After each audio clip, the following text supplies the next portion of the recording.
I'm sure that most of us are pretty familiar with the Christmas story and would be quite confident that we know the story really well, inside out even, because we sing all these carols about the story and we just heard the reading about the story. So I thought we'd try a little Christmas quiz. Who's up for a Christmas quiz? Oh, a few people. Excellent. So it's multiple choice. Multiple guess if you like, and we'll go through the questions and then I'll tell you the answers at the end and you can check how well you did. So are you ready to go? Question 1. When Mary was told she was going to have a baby, were she and Joseph just good friends? Were they engaged to be married? Were they recently married? That's a nice easy one for you to start with. So Don't yell out the answers. You've got to hold on to them until the end. Next question. We all know the answer to this. How did Mary get to Bethlehem? She walked, she rode a donkey, she called an Uber. We don't know. So have you got your answer locked in for that one? Yeah? Question 3. When was Jesus most likely born? Was it late December, like this time of year? Was it mid-April, mid-September, or we don't know? And it's a bonus question there if you like. You get bonus points if you know the year that Jesus was born as well. So have we got an answer worked out for that one? Okay. 4. When did baby Jesus cry? And you can choose more than one of these answers if you think that's correct. When he was hungry, when he needed his nappy changed, when he saw the presents that the wise men brought, or he didn't cry at all. Okay, so this one needs a bit more thought because there might be more than one answer there. What song did the angels sing? Did they sing, "Joy to the world"? Hark the herald angels sing, "O come all ye faithful," or "El hakavud ili shamim"? That last one's a bit odd, but you have to choose one of those as to what the angels sang. Okay, the next one. Where was Jesus born? Now, Bethlehem is the answer, but where in Bethlehem? Is it in a stable, in a house, in an inn, or that we don't know? Okay, we got an answer worked out for that one? Yep. Next one is multiple guess again. You can choose more than one. Which animals were there when baby Jesus was born? A donkey, cows, sheep, camels? None of the above. Lobster. Not on the list. Lobster wasn't there. How many wise men were there? Were there 2, 3, 4, or we don't know? So think up your answer for that one. We're nearly there. Question 9. Who were the wise men? What was their job? Were they kings? Were they magicians? Were they astrologers? Or that cop-out answer again, we don't know. Okay, have you got that one worked out? And the last question is, when the wise men brought their gifts, where did they find Jesus? Did they find him in a house, a stable, a manger, or we don't know? So have you got that one worked out? Yes. Yep. Okay, it's time for the answers. Question 1. She and Joseph were engaged to be married. So they were pledged to each other, but they weren't married yet. Question 2. We don't know how Mary got to Bethlehem. The Bible doesn't tell us. All of our greeting cards and things would say that she rode a donkey because that's the picture you always see. It's more likely she actually walked, even though it was a long way. But the true answer is we don't know how she got there. However she got there, it would have been uncomfortable if she was fairly pregnant. Third, when was Jesus most likely born? Late December? And not late December, because that's the middle of winter in Judah or in Israel. It would be cold, there would be lots of snow, and shepherds would not be out in the fields watching their flocks at night. So it's more likely that it was spring or autumn time, so either April or September, and most likely September. And that's all tracked back through the story that Luke tells of Zechariah the priest, who was from a certain priestly clan of Abijah, and they've got records of when the different clans were on duty in the temple. So we can work out when Zechariah had his vision, when John was conceived, and therefore they work through to when Jesus must have been conceived. September is actually the most likely, but we don't know because Luke doesn't actually tell us. And when was Jesus born? Well, you'd think 0, given that's the basis of our calendar, because we have before Christ and after Christ, Anno Domini. More likely Jesus was born in 4 BC or 6 BC, so the calendar makers didn't get it quite right. Next one. When did baby Jesus cry? I reckon A and B are the most likely. He was a human baby. He would have cried when he was hungry and when he was unhappy. Next one. What song did they sing? Well, they had to sing the last one because it's the only one that's in a language that the shepherds would have understood, which is actually glory to God in the highest heavens, is what that last one translates to. So that's what they would have sung. Next one. Where was Jesus born? All our carols and images tell us he was born in a stable. That's actually pretty unlikely. There weren't kind of standalone stables.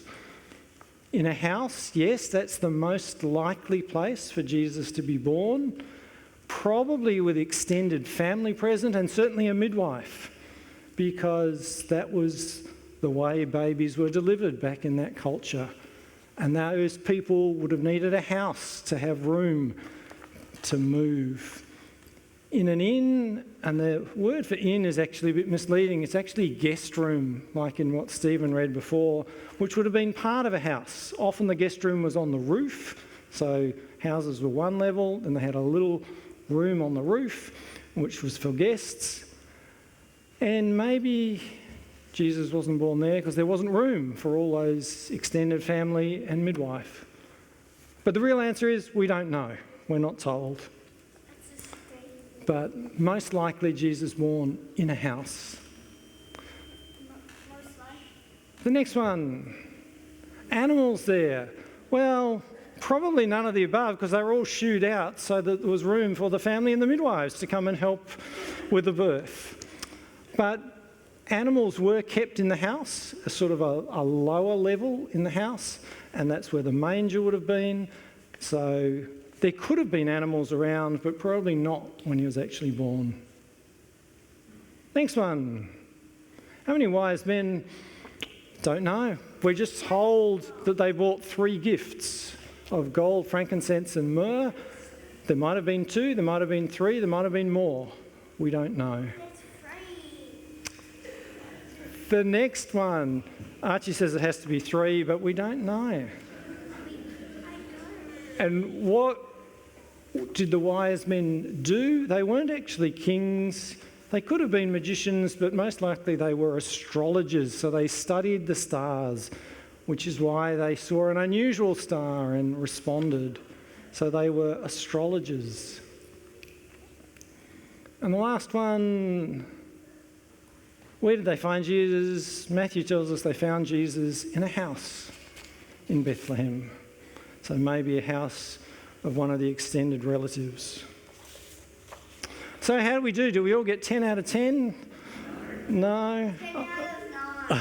Hopefully you got a few right, and maybe it'll help you think, yes, about some of those carols and things that we sing which have maybe embellished the truth a little bit, because there's a lot we don't actually know. But now we've got the Christmas story straight in our minds, I wanted to spend a few minutes with you just reflecting on the year that's been, 2024. And when I first started thinking about this, I couldn't help but think of some of the really awful, bad stuff that's been going on in the world, that's filled our TV screens and our news feeds this year. And just a random selection of things that have been going on. This year will go down as the hottest year on record. It's climate change, heat waves, floods, fires, and we've got plenty of that happening in Australia right now. There's been wars, terrible wars, and it's not just in Gaza, but Ukraine and Sudan and Myanmar, Yemen, and other places that we don't even hear about. Back closer to home, lots of people have been really struggling this year with the cost of living. The cost of everything seems to be going up, including rent and including food and electricity and everything. Lots of young people are very pessimistic that they'll ever be able to buy a house.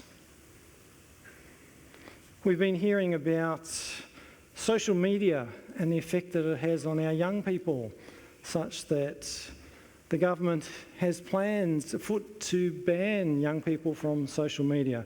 Not sure how that's going to work out, but it's a big problem.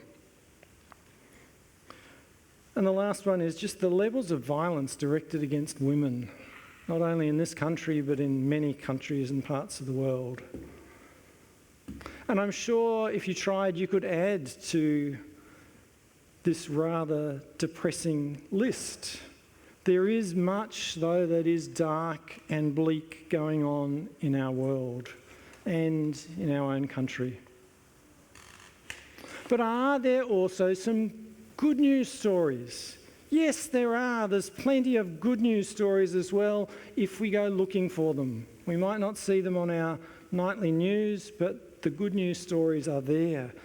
Lots of them are local. Lots of them are happening close to us, around us, close to our home. So, there's one on the left, a new Croydon station, finished, built, opened ahead of schedule. Hopefully, by this time next year, we might be able to say that our building redevelopment plans here are complete as well. That would be something exciting. Early next year, we're going to put solar panels on the roof of this building to help reduce our electricity bills. So things are happening very locally.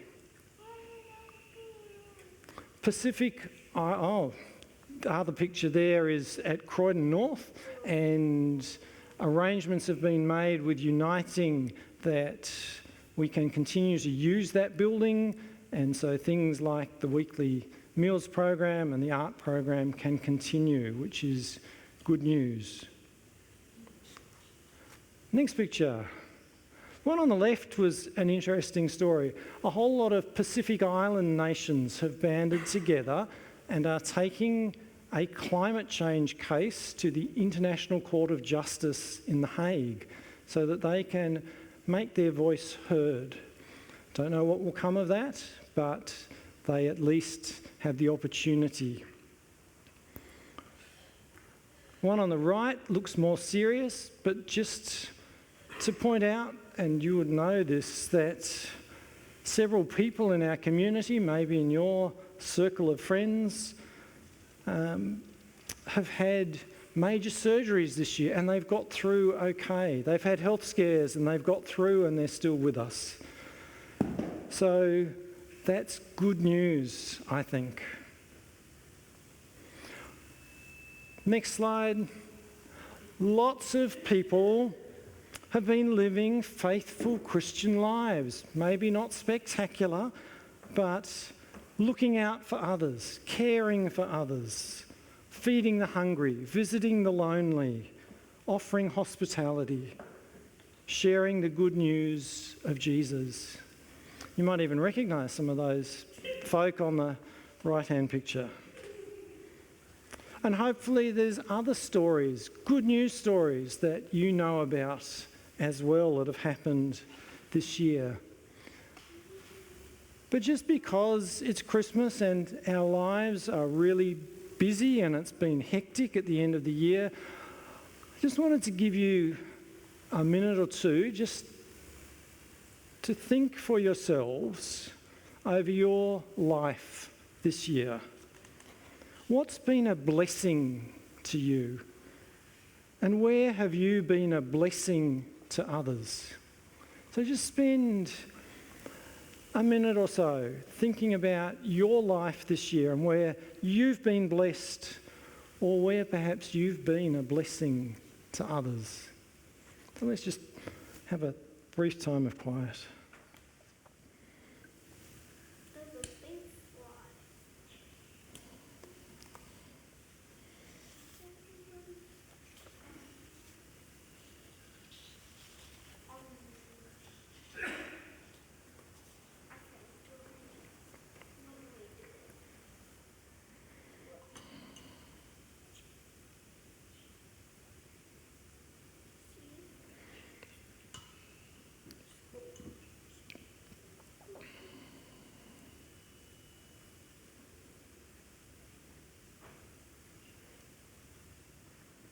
So this same exercise you can do every day or every week if you like, but I find it's really helpful to remember the many ways that we have been blessed, the many good things that we have to celebrate, as well as where we've had the opportunity to come alongside others and be a blessing to them. But tonight, of course, is Christmas Eve.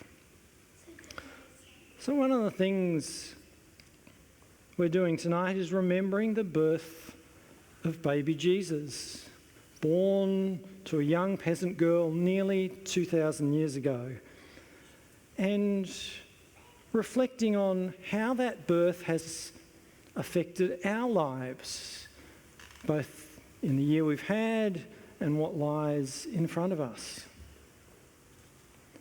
So sometimes I think we do despair at the state of the world and the great violence and injustice that seems to go on unchecked, which is, of course, the reason why God sent Jesus to bring much needed light and hope into the world and into our lives. As the Gospel of John puts it, the world was full of darkness, and Jesus came to bring life and light to all people. And as the angel explained to the frightened shepherds, the birth of Jesus is indeed good news of great joy for all people, just not what they were expecting, like the video said. Jesus won't rule from a palace or live a privileged life, but will grow up incognito, mostly hang around with those on the margins of society. He'll bring hope to them through healing their sickness, restoring them to community, feeding them both physically and spiritually. He'll challenge the conventional thinking of his day and turn the world upside down. And the fact that this great news of Jesus' birth was shared first with lowly shepherds is a good pointer for what lay ahead. Pretty soon, his family would have to flee to Egypt as refugees, fleeing from the murderous King Herod. And although Jesus grew up then in a small peasant village at the edge of the world's ruling empire, his message and his life would indeed change the world and change our lives even today. So my prayer this Christmas is that Jesus will continue to bring light and life into the dark places of our world that so desperately need hope and peace and love. But how is this going to happen?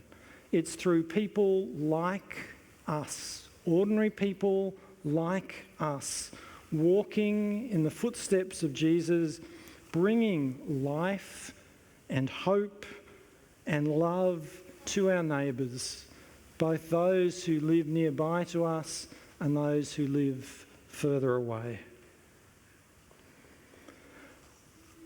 So we're going to sing again. We're going to sing another well-known carol, O Little Town of